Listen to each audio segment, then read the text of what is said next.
That's coming up after the news here on BBC1 with One Foot in the Grave at 9:40.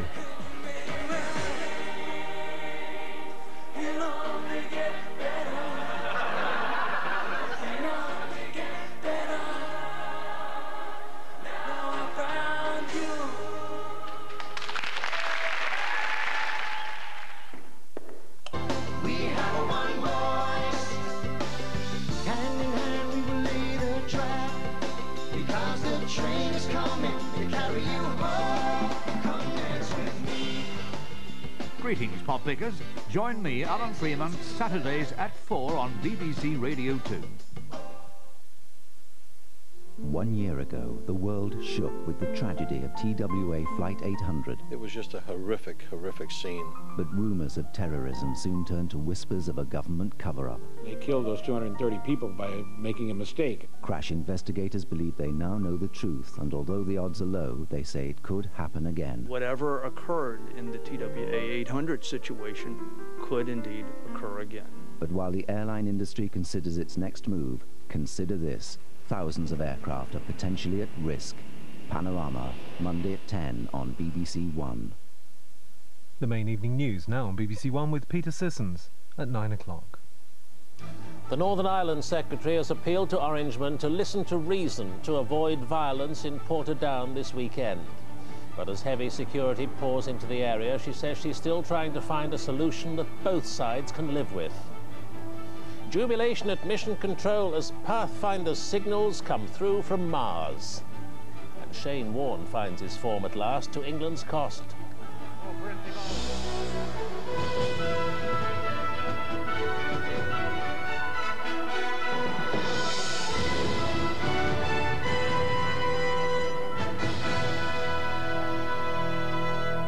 Good evening. The Northern Ireland Secretary Mowlam tonight appealed to the Orangemen of Portadown to listen to the voices of reason for the sake of peace.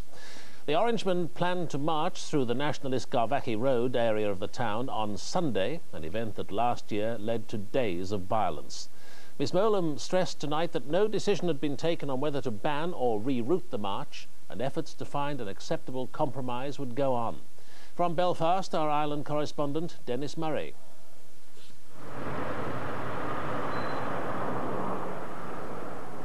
This is happening in the United Kingdom tonight, in the shadow of the spire of Drumcree Church, where the Sunday service takes place before the most controversial part of the Orange Parade. All this just a part of what the RUC calls prudent security measures, designed to ensure the safety of all residents throughout the area. The Northern Ireland Secretary this evening made a last-minute plea for reason. Can I say I recognise tensions in both communities are increasing and people are in need of reassurance. Let me say very clearly that no decision has yet been taken. We are continuing our efforts to find an accommodation that both communities can live with. I have to say that many in the Orange Order have shown some flexibility, and for the good of everyone and for the sake of peace in the next few weeks, I urge those in the Portadown Orange to listen to those voices of reason. The Garvaghy Road in Portadown today is just another piece of tarmac. By Sunday morning, it'll be the most controversial 400 yards of road in the United Kingdom. To the Protestant marchers, it's an inviolable right to be allowed to walk the Queen's Highway right here, an expression of their heritage and culture, offensive to no one. To the Catholics who live along the parade route, who are already camping by the roadside, it's their inviolable right to be spared a sectarian triumphalist exhibition by an Orange Order which flatly refuses to talk to them. But local Orange leaders tonight said they'd worked tirelessly since last year to find an accommodation. We feel at this stage that we can still reach an accommodation on the situation. We've been with the Secretary of State this morning. We've said to her, and we've said to all involved in the decision making, that we are available night and day. If it means sitting up all night, we will sit up all night to work on this. And so we're still committed to that parade going through with accommodation. The Catholic residents say they made a generous gesture in 1995 in agreeing to the march, a gesture, they say, which the Orangemen have yet to reciprocate. Last year, and what happened, 5 days isolation, 5 days of being surrounded, 5 days of being intimidated and terrorised by the Orange Order. I think it's incumbent upon the British government now to assure us the protection of our rights and the protection of for ordinary men, women and kids living in this area. All sides want accommodation. So far, they all want it on their own terms. Dennis Murray, BBC News, Belfast. The American Pathfinder spacecraft has landed on Mars. NASA officials say a faint signal has been received from the craft and they hope the first pictures from Mars should come through in the next few hours. It's 21 years since the last man-made probe landed on the planet. If this landing's successful, scientists hope to collect rock samples as well as new pictures of the planet. From Mission Control in California, Leo Enright.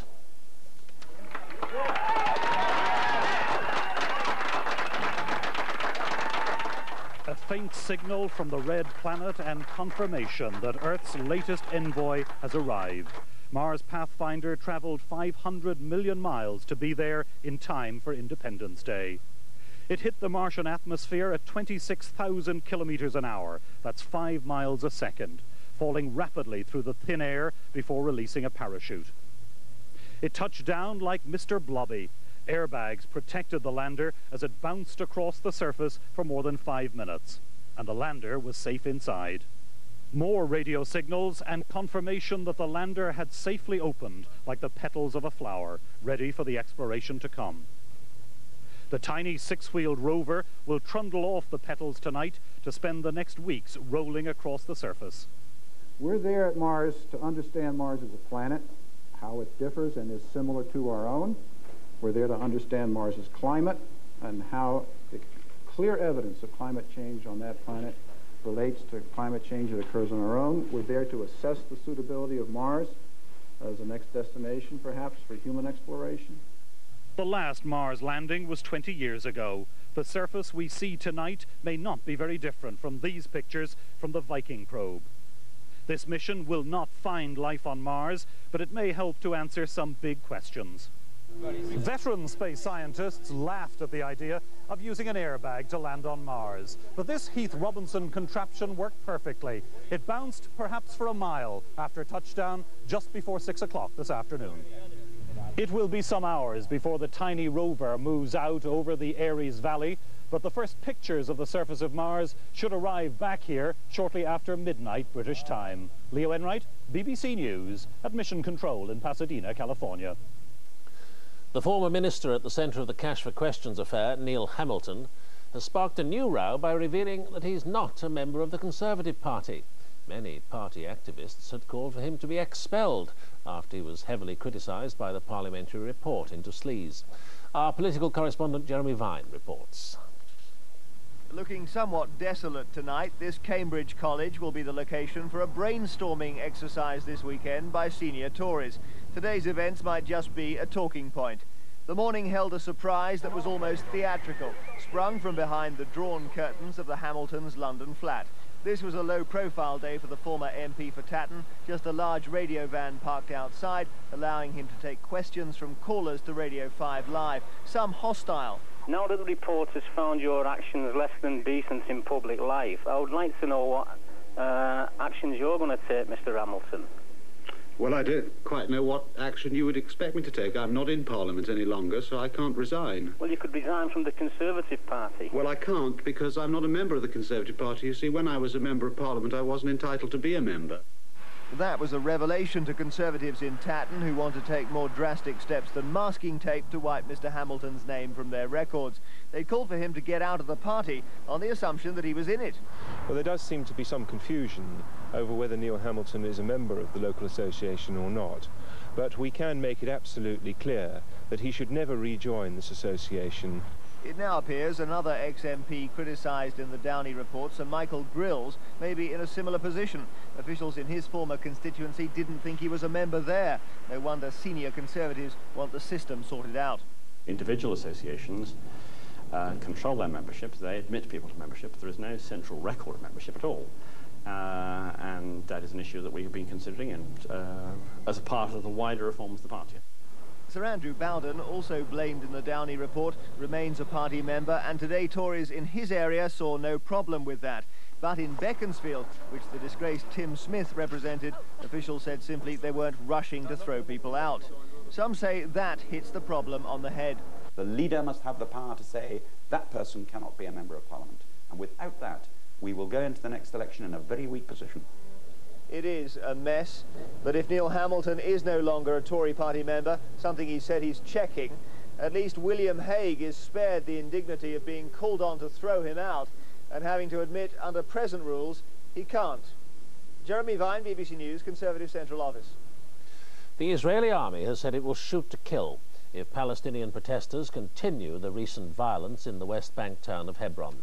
They've been rioting about an anti-Muslim poster distributed by a Jewish extremist last week. Today, 18 demonstrators were wounded after Israeli troops opened fire. Our Middle East correspondent Jeremy Bowen reports from Hebron. For another day, the centre of Hebron was turned into a battleground. These streets were violent before a Jewish extremist last weekend circulated a poster which portrayed the Prophet Muhammad as a pig. Since then, it's been much worse. The woman who is responsible for the poster has been arrested. Israel's political and religious leaders have condemned what she did, but the Islamic world is outraged. In Nablus on the West Bank, thousands of Muslims marched in protest after Friday prayers. They had no time for Israel's apologies. Then they burnt an effigy of the Jew. Earlier in Hebron, street activists loyal to Yasser Arafat had tried unsuccessfully to stop today's riot before it started. But there was no sign of the Palestinian police, which Israel says should be doing much more. It says that if Palestinians won't stop the violence, its soldiers will, with an iron fist. Yesterday, Israel offered a taste of what that means. Young men who'd been throwing stones turned on the rioters. They were undercover soldiers, part of an Israeli snatch squad. No punches were pulled. The captives were taken away for interrogation. This morning, Palestinians replied with their latest weapon, a homemade grenade. No casualties this time, but Israel warned that people who throw bombs to kill will be killed. There's real anger on the Palestinian side. The Israeli soldiers' tents have been reinforced and are at a high state of alert. Hebron is always a volatile city. The danger now is that single incidents can escalate quickly into serious and bloody crises. Jeremy Bowen, BBC News, Hebron. Here, a man imprisoned for killing a 3-year-old boy has been released after his conviction for manslaughter was quashed by the Court of Appeal. Paul Esselmont, who's 21, was jailed 4 years ago following the death of Carl Kennedy. The boy had been strangled and bludgeoned to death near his home in Coventry. Our Home Affairs correspondent Peter Gould reports. It was 5 years ago that the police began a huge search of the Willenhall area of Coventry after the disappearance of 3-year-old Carl Kennedy. His body was eventually discovered in undergrowth not far from his home. He'd been partly strangled, then struck at least 15 times with a weapon thought by the police to be a golf club. Paul Esselmont, then aged 16, was arrested. Despite his denials, he was convicted of manslaughter by a majority of 10-2. The BBC programme Rough Justice, which took up the case, spoke to one juror unhappy with the verdict. Justice Kay, after his summing up, put a burden on the jury and said, "You get this wrong and there's a killer on the loose." And to be shut away with only so much evidence and told that you must faithfully try the defendant on the evidence given, it's very frightening. You feel very trapped. The programme called in scientific experts to re-examine the evidence. The prosecution had relied heavily on spots of blood found on Paul Esselmont's trainers and his golf club. But it was shown they could have become stained as he helped police search for the missing boy. And an eminent pathologist, Professor Bernard Knight, demonstrated that some of the marks on the body could not have been caused by the golf club. Giving the court's decision, Lord Justice Leggett said the jury had no option but to assume that all the injuries had been caused by the golf club. The evidence presented to them must have left them with a feeling they had no alternative but to find Paul Esselmont guilty. Leaving court after his conviction was quashed, Mr. Esselmont, now 21, expressed his relief at being free. There's been an enormous strain on myself, my family and my friends. I would like to thank them and my legal team for standing by me and believing in my innocence. And as he left to celebrate, he said he hoped the family of Carl Kennedy would accept the court's decision. Peter Gould, BBC News. The High Court has ruled that a multi-billion-pound compensation case against British tobacco companies can go ahead. The cigarette manufacturers Gallagher and Imperial face demands for compensation from 47 people suffering from lung cancer. They claim the company failed to limit the health risks to smokers. Tolls on the Skye Road Bridge are to be cut by half for regular users. The Scottish Secretary Donald Dewar said there would also be a 25% reduction for commercial vehicles and buses. Local residents have been campaigning for the charges to be abolished. It's been decided not to bring in new legislation to stop motorists using mobile phones while they're driving. Under existing laws, the police can prosecute people for not controlling their vehicles properly. The Home Office says this is sufficient. The government is to unveil its plans for the future of education next week. They'll include proposals to allow parents to decide whether grammar schools should be turned into comprehensives. Our education correspondent Sue Littlemore has been to Ripon in North Yorkshire, where one group of parents hopes to be among the first in the country to abolish selective education. Every morning, a convoy of school buses leaves Ripon to transport around a quarter of the city's older children to schools outside of town. Some parents have deliberately chosen church schools in neighbouring Harrogate. Others would prefer a local school but believe they have no real choice. Ripon has 2 secondary schools. Ripon Grammar, which selects the most academic pupils, and Ripon City School, a secondary modern which offers places to the rest. Some parents want an end to this selective system and instead a comprehensive school catering for everyone, from the brightest to the lowest achievers. In areas where there's conflict over pupil selection, the new government has promised to allow parents through ballots to decide the future of their local grammar schools. The group, we've got a lot of informing to do. These parents will call for a local referendum in Ripon as soon as the new law allows. Parents have had selection imposed upon them for a lot of years, and I now feel it's the time for parents to have a say and have a choice in their children's secondary education. The head teacher of Ripon's non-selective secondary modern, perhaps surprisingly, supports the status quo. He believes the diversity of the 2 schools serves pupils well. What's more, he argues the conflict should not be resolved by parents alone. In schools, we're actually providing education for generations of children, and therefore just to actually ask one group of parents what they think is appropriate at that time would not always be in the best interest of future generations. Ministers stress the issue of the future of the remaining 160 grammar schools has a relatively low priority. While critics condemn that stance as politically convenient, others support it as educationally sound. I think the issue of appropriate funding for schools is much more important than the issue of selection. I think paying teachers what they're worth for doing a superb job is much more important than the issue of selection. I think that the general notion of raising standards in school is what we as a country have to address. The bulk of next week's Education White Paper is devoted to raising standards, not reforming school structures. However, for those in areas where selection still operates, the 2 issues are far from separate. Sue Littlemore, BBC News, North Yorkshire. The row over charging entry fees to museums has escalated after the trustees of a major collection said they would begin charging for admission next week. The National Museums and Galleries on Merseyside says it has no choice because of falling revenue. But the government has urged all museums to resist charging until it's completed a review of funding in the autumn. Our arts correspondent Rosie Millard reports. The National Galleries and Museums on Merseyside will introduce entrance fees at all its 8 collections to plug an operating deficit of £2 million a year. Although its main art gallery, the Walker, has long maintained the principle of free admission, the institution said it had no option but to begin charging.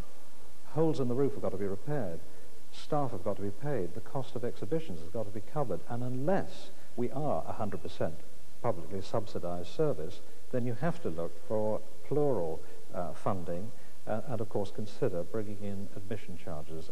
Losing its free status means the Walker will also lose 3 old masters given to it by Sir Dennis Mahon, as the collector has stated he would withdraw bequests to any gallery that charged admission. This is not an elitist thing. This is this wretched phrase that people use. What I want is the public, all the public, children and people of my age, which is 86, to have access without difficulty and without pain, because they're their own property. Cash shortages have led to charges at many other national collections, most recently the Victoria and Albert Museum, yet some still defend the principle of free admission. One of the marvellous things about the National Gallery is that people come in their lunch breaks, they come in on their way home after work, they come in for 10 minutes, 15 minutes, just to refresh themselves in front of a great picture. And that's what public collections are for, and it's like a public library. But with no more money, how much longer will these ideals remain intact? The government says it's opposed to admission charges and is in the process of conducting a review looking at the whole problem. But without a hint of any extra funding to close the gap, our national collections may have no option but to ignore the politicians. Rosie Millard, BBC News, at the National Gallery in London. The commander of the Chinese army in Hong Kong has promised that his forces will abide by Hong Kong's laws. More than 4,000 troops have moved into the former British colony, which was returned to Chinese rule on Monday. Our World Affairs editor John Simpson reports from Hong Kong on how life has changed since the handover. If it hadn't been for the handover, Hong Kong would have remembered this week for the rain, the heaviest since records began here in 1884. There's been little relief, night and day, since the moment British rule ended. Roads have been cut and there have been more than 100 landslides. It scarcely seems an auspicious start to Chinese rule, and yet so far the political signs have been uniformly encouraging. The chief executive, Tung Chee-hwa, has continued to ease the anxieties about Hong Kong's future, stressing that it'll mostly look after its own affairs, with China responsible only for security and foreign relations. There have been half a dozen demonstrations in the past few days, all of them allowed to run their course without police interference. This one was a protest against sending back the children of illegal immigrants who've come to Hong Kong, mostly from China. It's a problem which promises to be just as severe now as it was before the handover. So far, then, there's been more continuity than change. And as if to emphasize the similarities with the past, Hong Kong has introduced its own honours system, the Bauhinia Awards, called after the flower which is the territory's new symbol, which was named after a British governor. Stability is the aim, and it seems to be working.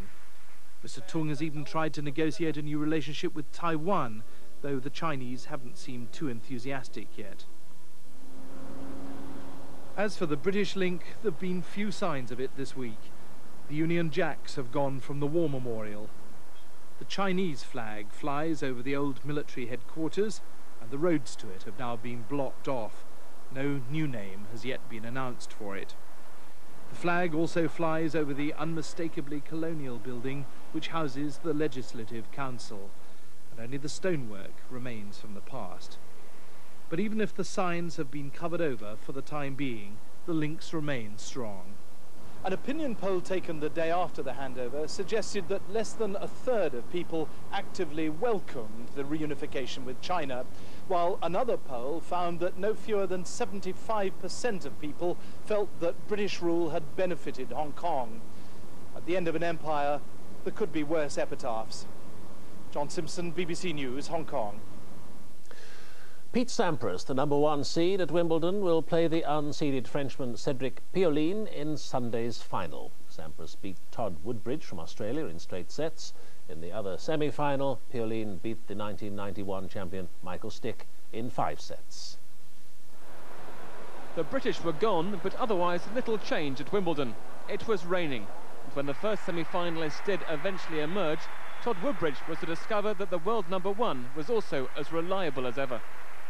Sampras, 3 times a Wimbledon winner, was simply too good for the Australian, who was playing in his first Grand Slam semi-final. He broke serve at the first opportunity, and although Woodbridge did threaten to level the score, earning break points in the 5th and 7th games, Sampras held on, taking the first set 6-2. He won the second 6-1 and 2-0 up in the third looked to be coasting to victory until Woodbridge belatedly lifted his game, breaking back and taking the set to a tiebreak. That, though, was where the contest ended. Sampras won the tiebreak 7-3 and will now play in his fourth Wimbledon final. If that had been one-sided, the second semi-final could hardly have been more evenly balanced. Stich took the first set on a tiebreak, but Pierlin, like his opponent unseeded, was beginning to adjust to the German serve and broke twice to win the second set 6-2. Stich, playing in his last Wimbledon, lost the third set too, but in the fourth rediscovered the form that had been too much for Tim Henman and took the match into a decider. In the final set, though, Stich was soon in trouble, losing his first service game. So Pierlin just needed to hold his own service games to reach the final. He'd become the first Frenchman to do so since 1946. For Stich, as for Becker yesterday, it was goodbye to the centre court forever. James Pearce, BBC News, Wimbledon. Australia have taken control of the third Cornhill Test at Old Trafford. On the second day's play, they were bowled out for 235, but reduced England to 161 for 8 at the close, 74 runs behind. Australia's Shane Warne took 5 of the wickets to fall. After Steve Waugh and Paul Rifle had frustrated them yesterday, England required an early breakthrough today. Darren Gough provided it, removing Rifle and then claiming the prize wicket of Waugh, whose 108 had held Australia's innings together. If that gave Mike Atherton a bright start to the day, then Australia's bowlers soon altered his mood. The England captain undone by virtually his first attacking stroke. Shane Warne likes Old Trafford. 4 years ago he bewildered England here, and this time he showed the best form of his tour so far. Alex Stewart, his first victim. The second successive half-century for Mark Butcher showed that his confidence is growing at Test level, but on 51 he was beaten. Ian Healy's lightning reactions catching him out of his ground. Warne then destroyed England's middle order with some ease. Thorpe disputed the catch but still had to go, and Hussain soon followed. When the leg spinner extended John Crawley's poor run, he was in complete control. The rest of his team seemed inspired, as Croft was spectacularly caught by Steve Waugh. And when Gough offered no stroke, he became Warne's 5th wicket. It was unpleasant viewing for England, 7 wickets having fallen for 49, although Mark Elam attempted a counter-attack. With Andy Caddick, he defied Australia until the close, but Warne's efforts make his side favourites to square the series. James Helm, BBC News. And the main news again tonight, senior members of the Orange Order in Portadown say they're still hoping to reach agreement on whether Sunday's Drumcree parade through a nationalist area should go ahead. The Northern Ireland Secretary Mowlam has urged them to listen to the voices of reason for the sake of peace. And officials at NASA's Mission Control have been celebrating the successful landing of the unmanned Pathfinder spacecraft on Mars. Newsnight is on BBC 2 at 10:30, but from the 9 o'clock news, good night.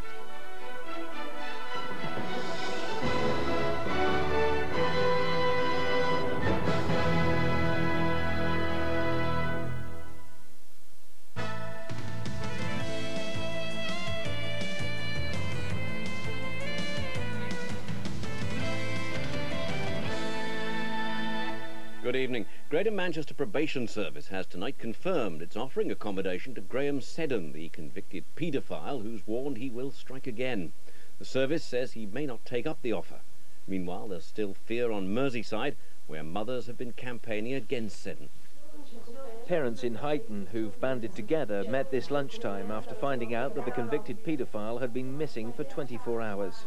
We're going to continue to collect signatures, petition and make as much fuss as we can until somebody actually listens to us, sits down and takes in what we're saying and realises that there is a problem out there. These mothers know that the man at the centre of their concern is under voluntary supervision. 43-year-old Graham Seddon finished a 6-year jail term in March for the rape of a 10-year-old girl. 2 days ago he moved from Merseyside to the hostel in Brixton, from where he disappeared yesterday lunchtime. Although Graham Seddon didn't break the law by doing so, police here on Merseyside were notified and the Metropolitan Force mounted a search, which ended this afternoon when he was found in a DSS office in central London trying to claim benefit. He wasn't arrested but agreed to leave accompanied by police officers. He's now back in the care of the probation service. A man still being questioned tonight following the stabbing of 2 plainclothes police officers in Manchester city centre. Police are praising a passer-by who helped the wounded officers restrain and arrest a burglary suspect. The stabbing took place just outside Manchester's Inland Revenue building. Dozens of workers watched through their windows in horror as a burglary suspect produced a pair of scissors and attacked 2 undercover officers trying to arrest him. I think a few people probably felt quite sick. There was one of the ladies that was stood over there near the car park. I don't know if she worked in the building. She was saying, "Oh, stop it now," when they were kicking him. I think she was quite upset by it all. One officer was stabbed in the back, the other in the leg. 2 uniformed police quickly arrived on the scene. A passer-by also helped restrain the man, and he's being praised for his courage. The 2 policemen were both taken to hospital. The officer with the leg wound was treated and allowed home. The officer stabbed in the back is said to be in a comfortable condition and is expected to remain in hospital overnight. The search of a Manchester park for missing 8-year-old Jamie Lavis could be called off tomorrow. Officers have been combing Boggart Clough near Blakely for more than a week, but without success. They say it's unlikely Jamie is still alive. Cricket now, and it's been another good day for Lancashire in the county championship. They declared on 417 for 9 against leaders Middlesex, putting them 299 ahead. They then reduced Middlesex to 198 for 6, so they still need 101 runs to avoid an innings defeat. Rugby League in the Super League, Wigan are at London Broncos, where they're currently trailing 38 points to 12. And that's it. We're back with news and sport from around the northwest at 6:05 tomorrow. David Lee's got the weather. Good night. Good evening. Increasing amounts of sunshine to come across southern parts of Britain over this coming weekend and into next week. But we saw a fair amount of sunshine today across the north. Morecambe there, the northern part of the Irish Sea, 12.3 hours. The cloud, though, did produce some showers across northern England and East Anglia, some of these drifting further south into the Midlands. But they are tending to die away fairly quickly now, and overnight many areas will turn dry. The area of low pressure then moving away, and this drier, brighter weather coming courtesy of that ridge of high pressure. It's going to move steadily eastwards over the weekend, but northern parts of Britain will find some cloud and rain from those weakening frontal systems. So before the detail, let's just finish off Wimbledon, and here I think it's going to stay fine and indeed get warmer, so 23 or 24 likely on Sunday. Back to tonight, and it's going to be a dry night in most places, those that showers die away, with the far north of Scotland seeing some low cloud and some drizzle in particular, but nowhere particularly cold. The lowest temperatures in the Central Highlands about 7 Celsius, and that's 45 Fahrenheit. So some places starting off rather grey on Saturday morning, but the sun will come through fairly quickly. 1 or 2 showers may develop for a time over southeastern areas of England, but these I think should tend to fade away during the course of the afternoon. But the far north of Scotland becoming increasingly cloudy, some of that drizzly weather pushing further and further south as the afternoon goes on.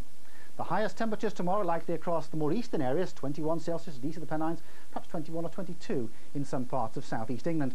The breeze in the south quite light, but a fairly stiff southwesterly developing across many northern and northwestern parts of the British Isles. So let's look at Sunday in a bit more detail. There's that ridge of high pressure, many areas in the south fine and dry and becoming warmer. The drizzly weather though in the north of Scotland pushing a little bit further south, and many areas will turn cloudy by the end of the day. On Monday, that frontal system pushing a little bit further south, of the cloud and rain further south too across northern parts of England, but many southern areas fine and dry and warm, and across southern parts of Europe pretty hot with a lot of sunshine. That's it from me. A very good night to you. I just want someone to tell me how a 23-year-old boy could come into your hospital with minor injuries and die from them. You must ask questions. Doctors don't like to be challenged. My son's dead. I want someone to tell me why. If they'd left him where he fell and thrown a blanket over him, he'd still be alive today. Riverdale Hospital killed my son! Cause of Death, a QED dramatisation of a true story. Wednesday at 10 on BBC1. The jury's out, considering their verdict. The court will pay for all your meals. Does that include drinks as well? While one wants their own kind of justice. Room 301. That's one of our jurors. The others are working hard at a solution. You were flattered. I was bored! Surveillance camera. It's that or a giant woodworm. Who will end up in the dock? Somebody must have been in here. Pie in the Sky, Sunday at 8 on BBC1. The trial isn't over yet. Will a pair of salad tongs save the day for the Meldrews comedy with One Foot in the Grave coming up in just over 5 minutes? This is BBC One. Now a budget response by the Liberal Democrat Treasury spokesman Mowlam MP. Good evening. Well, many people are saying that Gordon Brown's budget really wasn't too bad. A bit more money for schools, not as bad as it might have been on tax. Shouldn't we just give it the thumbs up and let your next programme come on? You know, budgets, it's often said, are like wines. Some of them improve with age. Others seem okay at first, but then quickly go off. By these standards, Gordon Brown's first budget on Wednesday was the economic equivalent of a bottle of plonk. It may have seemed palatable on the night, but it's going to leave us all with a bit of a hangover tomorrow. It was a budget which has already delivered much higher taxes, and it will in time lead to higher interest rates. It's a budget which does very little for the NHS and education, and nothing for the environment. Let me try to explain why. Before the general election, Labour claimed that they were not about high taxes on ordinary families. Yet this budget contains one of the biggest tax rises in British history. There are a couple of small tax cuts, which will make you a bit better off. But as usual, there were a lot more hidden tax rises, which will lose you money. Mortgage tax relief cut, petrol and tobacco taxes up, higher tax on house sales, and lots of hidden taxes on your pensions and savings. The fact is that after this budget, the average taxpayer will be paying about an extra £234 tax per year, around £1,100 extra tax over this Labour Parliament. But these taxes will not stop interest rates going up, because Gordon Brown has raised the wrong taxes on pensions and savings, not on consumption. That's why the experts are saying that interest rates will go up again and again. What's worse is that these extra taxes are not being used to improve our public services. Before the election, Labour pledged that education will be our #1 priority, and our schools now face real problems with rising class sizes, 1 in 3 primary school pupils in a class of 30 or more, and 21,000 temporary classrooms. Yet Labour's policy to switch money from the assisted places scheme is puny. Next year, it will provide just 1 penny extra per pupil per day. But what about the extra money in this budget for the NHS and education? Welcome, but look at the facts. This budget put no new money into schools and hospitals this year. Nothing. Next year, the budget does provide more money, but Gordon Brown announced higher inflation, and this and the pressures on local authorities from the government's raid on their pension funds means the extra money turns out to be a lot less impressive. It will help prevent cuts, not actually improve services. But shouldn't we be improving our schools and hospitals, not just trying to stand still? This is what a Liberal Democrat budget would have done for education. Double spending for books and equipment in schools, provide nursery education for all 3- and 4-year-olds, cut overcrowded classes, and repair crumbling school buildings. And for the NHS, a Liberal Democrat budget would cut hospital waiting lists, scrap eye and dental charges, and provide more nurses and doctors. Britain deserves better than a standstill. And what about improving the environment? All the experts have said that the budget will actually accelerate climate change, not cut pollution. Since the general election, Liberal Democrats have supported the new government where we believe they were right. But we cannot support this budget. It raises taxes, but not the standards in our schools. It will lead to higher interest rates, but to lower exports. This was a budget that will age badly because it does too little for the long term. Our new force of Liberal Democrat MPs, the largest for 70 years, will use the voice you have given us in Parliament to work for a budget which will build for the long term, not just the next election, by securing economic stability, environmental sustainability, and most importantly, by investing in this country's greatest long-term asset, its people. Good night. That budget response by the Liberal Democrat Treasury spokesman will be shown again tonight on BBC2 at 11:20. I get my TV licence from the post office. It's just down the road. There's no way I'd ever miss an episode of Hamish Macbeth. My television licence? I used to post off for it, and that's direct debit. It's all the rage these days.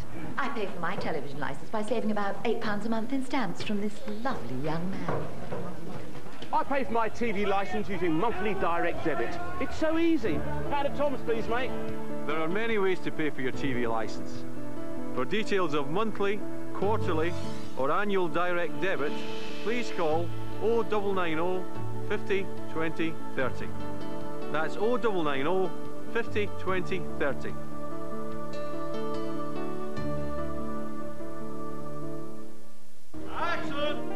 What do you remember about Pride and Prejudice? There is a problem with his attractiveness. There's very little about him which is appealing. Lizzie's obviously always attracted to him in some way because he's so important to her. You're the last man in the world whom I could ever marry. She's just a bit misguided on the prejudice bit. You have said quite enough, madam. Returning in 3 feature-length episodes starting Sunday evening at 9:05 on BBC1.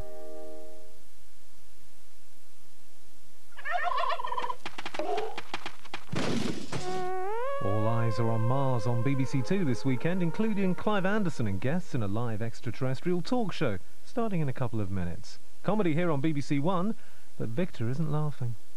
They say I might as well face the truth, but I